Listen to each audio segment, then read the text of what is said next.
Welcome to Blueprint Boost for Contractors, the podcast that's your go-to source for unlocking the secrets to successful marketing, gaining valuable insights, and growing your contracting business with less stress. Your host is David Brooks, and he's thrilled to be your guide on this journey. As a seasoned expert in the contracting industry, David understands the challenges you face. That's why each episode is crafted to provide you with actionable strategies and proven blueprints to boost your business to new heights. Hello, everyone. Welcome to another episode of the podcast. I'm your host, David Brooks. For this episode, we do have some guests with us, and I'll allow them to introduce themselves. Hi, I'm Eli with Tiger Air. I'm the owner of Tiger Air and Heating and the operations manager. And I'm Zahava Teigman, and I do the marketing here at Tiger Air. Oh, nice to have you both on board. We appreciate you joining the podcast. Glad to be here. Thank you. Mm-hmm. So just tell us a little bit about the origin story of Tiger Air. How did the business start? What drove you to start an HVAC business? So I started off my career doing property management, and that was out in the East Coast in New York. I was managing buildings and soon found myself learning a lot from the companies that were servicing the buildings in New York, how the HVAC work out over there. Eventually, I was laid off from that job, and I was offered a job for one of our vendors to work in HVAC. I took that job, and that's kind of how we started our career. I excelled pretty quickly in learning all the service trades. Eventually, we moved over to Dallas to kind of find a better place to raise a family. I started Tiger Air with just me and a truck, and it just kind of grew from there. Nice, excellent. That's a good story, a background how you were able to pivot, and then how you ended up where you are today. I love the fact that you used the slogan "Earning Our Stripes Daily." How did that come about? So earning our stripes daily, again, my last name is Teigman, so people always call me Tiger Man. So that's kind of where the Tiger Air came from. And tigers, the saying tigers earn their stripes. So that's where earning our stripes daily came from. But really, it's kind of a little bit deeper meaning. Being in the service, business, it's a hard job. It really takes everything out of you, really. So it's a daily grind, really, for the technicians, for the administrative staff, for everybody, to make sure that all our customers are satisfied and their equipment is working properly. So it really takes somebody to really kind of work hard and earn their stripes every single day. So that's really where that slogan came from. Nice. I love that. And it is a grind, and it is a lot that goes into it. How do you balance that between being married, both of you guys being married in the business together, and then separating business from family? So it was actually really hard in the beginning. So when we moved here, I had 2 kids, and then when he started getting busier, and I think he had hired like 2 or 3 techs, I already had my third, and it was hard, but I eventually started getting involved in the business, and that's when it made it, I think, a little bit easier, because I started to understand why it was so hard and why he was very busy, and I tried to sort of take off some burdens off of him and tried to also help hire and interview different people. And I think that once we were more of a team, it got actually a lot easier and better. Also, we involve our kids in everything. So our kids are part of the commercials. Our kids are on the advertisements. Our kids help us when we do events. We do a lot of events, like like with tables and with prizes and things like that. My kids are very involved. So I think when you can involve your kids in these things, it makes it a lot easier than not having them there. Like they give out all our merch. They wear, they wear the shirts, the hats. They give them out to all their friends. So I think, having them involved also is great. But it's like any business, being with family and with the business is you have to juggle it. You have to make money in this world. Like you can't. I wish we could all live for free. That would be so nice. That would be more ideal, right? Hmm. But those working together collectively, inside the business and outside the business and family, I know has drawn you guys closer together, and you're able to have a good support system. And I think that's, overlooked. Can you both talk about just, maybe one or two experiences from both sides of where, the other has supported you when you really needed it? Yeah, so definitely when we started to grow, hiring it takes a lot of time. It's a full-time job, trying to find the correct people. So Zava definitely took that role, putting out the ads and interviewing all the applicants and finding the right people. So that really took a lot off my shoulders because I was out there managing the techs, making sure the customers are satisfied, and that itself is a full-time job. So that was a huge, huge thing. Basically I was really like, okay, we need to get some marketing company because I'm not a marketer. I don't know what I'm doing. I didn't go to school for this. And I basically, I guess, saw someone on Instagram and I was like, ooh, let's do this marketing program. And he convinced me so well. And I really like, he's a nice guy.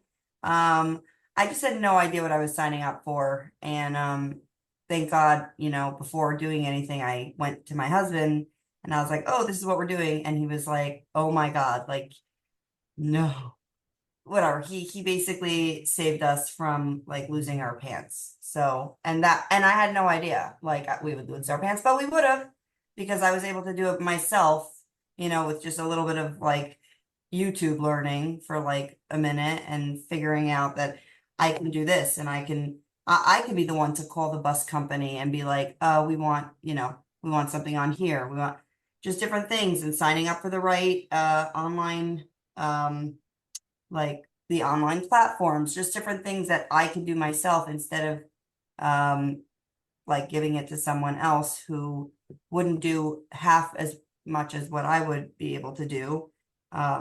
So thank God that he intervened, because that would have been really bad. Mhm. No, wow, that's a really good experience of being able to just communicate with one another.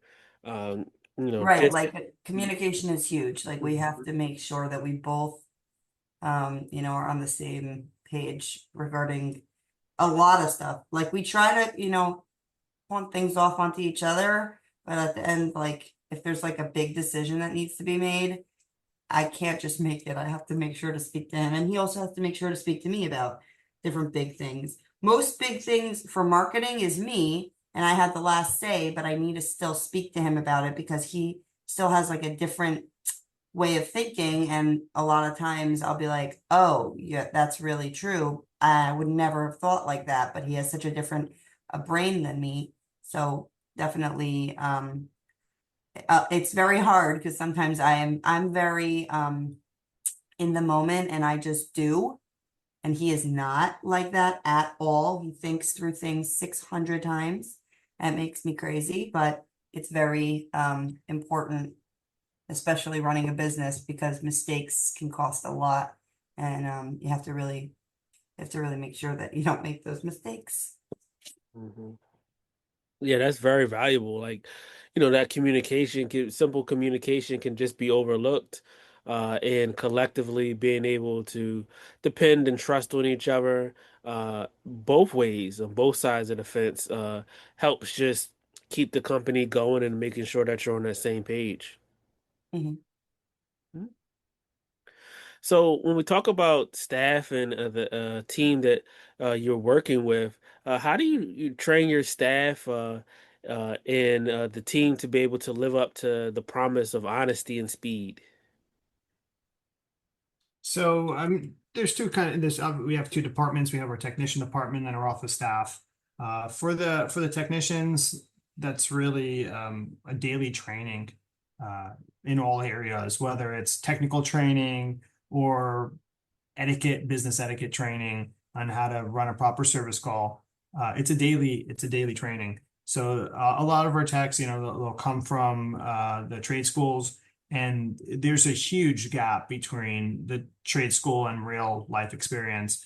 So right off the bat, we'll put them in a truck with a more experienced technician, and they'll start to see what it's like to be out in the field, and then we'll keep tweaking that and training them and teaching them how to become better and better their skills. As for the office, we are part of a best practice group. They give us a lot of the tools that we need to train our staff and to improve them and make them better at what they do. Again, in both areas, in the technicians and in the office, it's a constant training just to become better and better at what you do. There's people out there who have done it before us, and we try to, the best experience is someone else's. So we try to use that knowledge and help us propel us forward. Yeah, that's great. Being able to have that team training daily and to be able to go over things together is really important. And I think that sometimes that can get missed in just the busyness and the day-to-day of, hey, we have to get from point A to point B. But stopping to be able to talk with the team, to have those trainings and to be able to set them up for success is really important. Now, you guys have grown since you first started. What has that growth process looked like for you guys? I like it. It's it's definitely different because my husband was never ever around. Like I just remember on Sundays I would go to the park with my friends and my three kids, and it would be me and my three kids, and then everybody else with their spouses. And I would always just like, but I knew that like he was, working towards something, and I was like always waiting for that like time that he could just be out of the field and managing the text and be on the phone. Like, I don't care. Just be on the phone, but be with me. And so that is huge for me. That started this year pretty much. Like, I remember like for the holiday last year, my family came in and he could not be with us when we went to the zoo or he was working. And this year he was able to be with us. So yes, he was on the phone, and that's totally okay. But he was with us. So that was huge for me, like a very big milestone in our family for sure. And since you guys have grown and been able to just have that growth from when you first started out, what would you say was just some really fond memories of where the light bulb went off and it's like, hey, we need to implement this change, or hey, we should do these things differently that worked well? Yeah, at some point we realized that our facility that we were in was not sufficient for us. Our trainings, everybody was kind of sitting on top of each Squish, other, yeah. squished. Our breakfast our monthly breakfast, everybody's on top of each other. We had no room for the vehicles. The trucks were parked on all over the place. Right. So we realized at some point that we were going to need a new facility. So that's when Zahab and I started looking around the neighborhood, and we were able to find something on Preston. And it turned out to be great. It's a great place for the technicians, and It's a great location. Yeah. Like we have a big sign there. It's great marketing for us as well, just because Preston Road is a very, very popular road that has how many cars go down it per day? 50,000. Yeah, like we have this little blow up tiger that it waves, like it's like a huge blow up thing, and it waves like come by.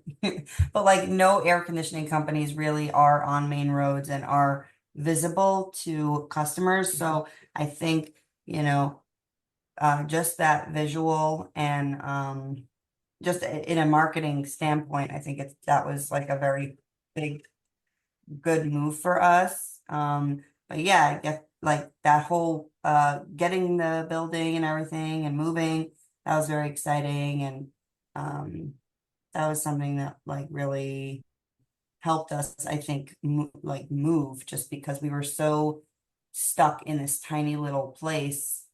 And now we're in this comfortable office, and it's just much more comfortable, and helps the techs feel good, and the office staff and everybody.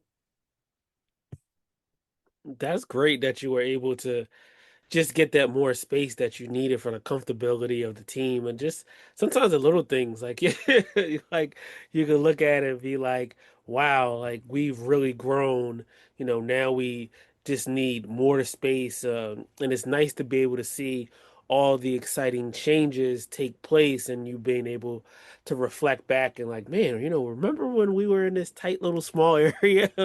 Now look at us. Mhm. And then on the flip side of that, from you guys being able to grow, we know like it's a competitive market, but how do you set yourselves apart when you're dealing with the homeowners and you're giving them that world-class experience? A lot of companies out there do commission-based pay. We're hourly pay. Our technicians are all cross-trained to be able to work on commercial units and residential units. So they're working, they get anywhere from 40 to 60 hours a week. They're always on the road. They're always going from call to call. Right. It's just different than a lot of the companies out there.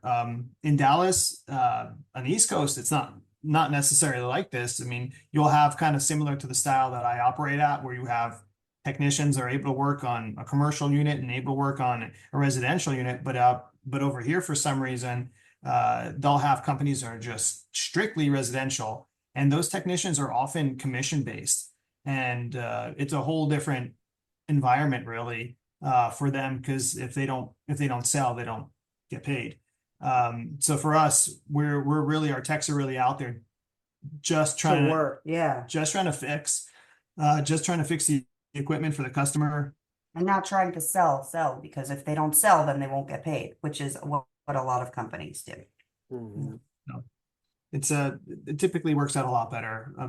And of course, they always inform the customer if their equipment is old and it is time to start looking at something that's a little bit more efficient, maybe with better warranties, less likely for it to break down. They'll make those recommendations for them and inform them what they think the next move should be for the customer. But overall, generally, it's giving the customer those options. Hey, you can fix it, and this is what you'll be looking at. This is the life expectancy of the system, or you can go ahead and look into replacement options. Either one is an option for you.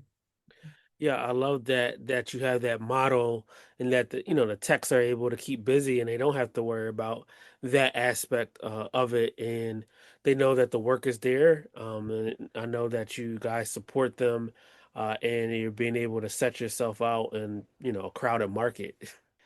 Can you share just a really good story or an example from a technician or just someone on the office staff who really just stood out in your mind in handling a particular situation, or just really being a great team member, great team player? And there's so many. The techs are all it's really amazing to watch them coming in. There's some of them out of trade school, and it could even be 6 months to a year, and their knowledge has grown tremendously. Um, Ellie's very good at teaching. He teaches the guys. He tries to teach them every day before they um get like he debriefs with them on like what type of system they're going to be going to, and you know before like they'll get the call, and then Ellie will look it over, let's say, obviously different scenarios if it's still busy or whatever, but he'll do a lot of training. We have a ton of different old AC things in the back. We have like chiller, things like that, just like he has them all over in the back, and they'll go over everything, and they'll do training, take parts out, put parts back together. And it's really cool to see, because Ellie loves doing it. He loves training the guys, and it's definitely more hands-on. So they do come into the customer's house knowing a lot more of you know, what they're supposed to be doing, what they can do, what they can't do, and just, you know, being able to be pretty transparent with the customer instead of, you know, not knowing what's going on and getting someone else to come and this and that, you know.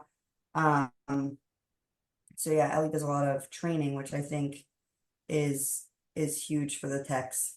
Instead of like, you know, throwing them, oh, watch this video and you know, do this homework and read up on this. Like he's very hands-on with them. Mhm. Yeah, but I can definitely think of several different occasions where we had maybe an apprentice riding with a senior technician. They're out there on a call. They may have been there for several hours, and the senior technician is having a hard time figuring it out. But then you'll have this apprentice who's maybe been doing it for 6 months, and because of the trainings that we do, he's able to, hey, what about this and that? And the senior tech is like, yeah, you're right. Wow, you know, and they'll figure it out, fix the unit, and move along. But we have so many times where you see these techs after running so many calls, and the constant training that we do, the technical detailed training on each of the components and the way that these systems work. You see them start to really know how to work on anything. Yeah, whether it be an ice machine at a restaurant, walk-in refrigerator at a restaurant, or you know, residential split system.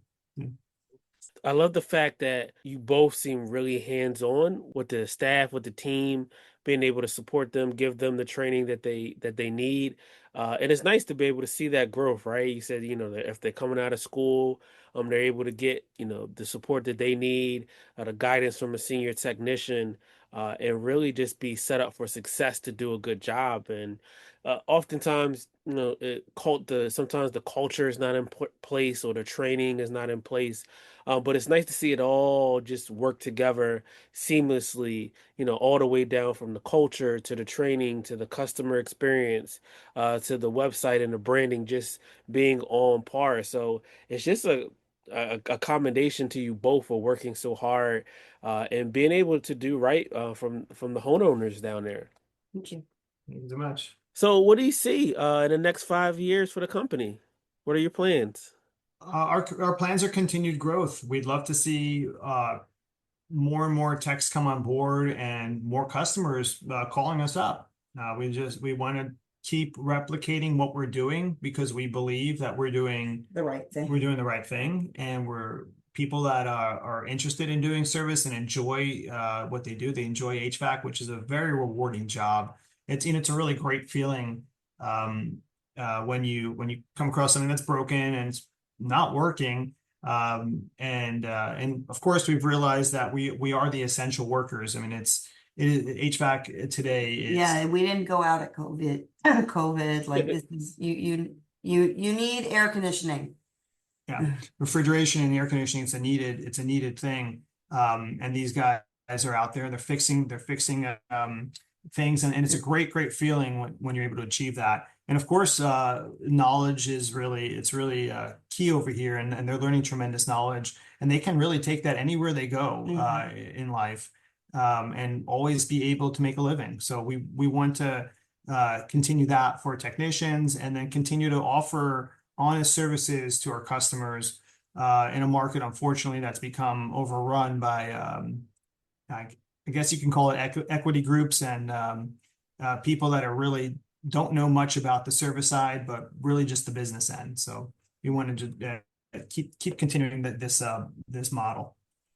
Excellent, excellent. That's great to be able to see you guys just be able to develop, you know, that growth and being able to keep continuing on doing excellent work.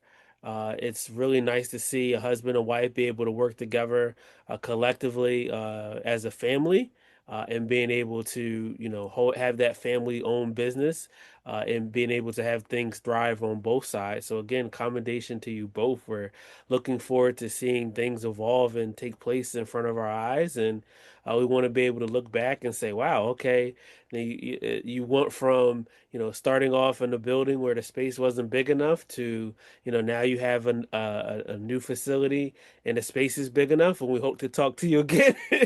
And All right. you're like, David, that space wasn't big enough, so now we're on the third one. Well, Exactly. yeah, let's Yeah. go. Well, thanks so much. Any parting words of wisdom for other contractors out there that are in a similar situation and are just trying to keep going? Someone else's experience is really the best experience. So Hmm. go out there and really, Ask questions, go to these events, yeah, like go. I think we became part of last year was also like a big move for us because including the building, we also signed up with a like an HVAC school. So it connected us with a lot of other HVAC owners. And I think we made two very close friends that don't live in Dallas. One lives in LA and one lives in Colorado, I think. And we just there's nothing like someone that's going through the same pain and success and just different aspects of life that you're also going through that totally understand you. So I think when we became part of this group and we became friends with those type of people that are also HVAC owners, that also really helped us because if we ever have questions, we bounce them off each other. We're going through the exact same things. We pretty much have the same amount of just different things. So that also really that's a great recommendation. It's just find people that are in similar situations, and ask questions. Don't be afraid to show up. Don't be afraid to go and be part of networking groups and getting your name out there and like just pushing yourself to speak, just talk to people, talk, because at the end of the day, it is not what you know, it's who you know. Mhm. And you want to just be in touch with the right people and learn from the people who've been through things that you might be going through eventually. And instead of being on your own and learning from scratch, you at least have that to fall back on, like, okay, I know that this person went through that and I can get through it too.